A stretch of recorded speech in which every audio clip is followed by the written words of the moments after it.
Should the UFC get rid of weight cutting completely?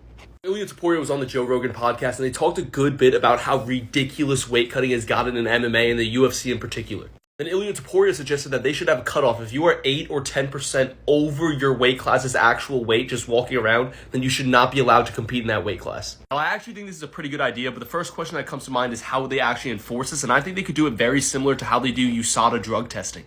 You'll have guys from the UFC or some drug enforcement agency or whatever come in at random times and check your weight, and if you are 10% over your weight class's required weight, you are no longer allowed to compete in that weight class. Or they could also do something like 6 weeks or 10 weeks out from your fight, you have to be within 10% of the weight. And they could constantly check that throughout your training camp or throughout the build up to the fight and make sure you are always within that threshold. This way you can't have a guy like Alex Pereira walking around at 225 pounds but then competing in the 185-pound weight division. Joe Rogan brought up a great point. It is ridiculous how we had these guys compromised going into their fights after cutting all this weight when we could get rid of that completely and just have guys fighting at their best, which is what we all really want to see. I don't know, maybe the idea of getting rid of weight cutting is a little far-fetched, but how long are we going to wait before something terrible happens to one of these guys in a weight cut?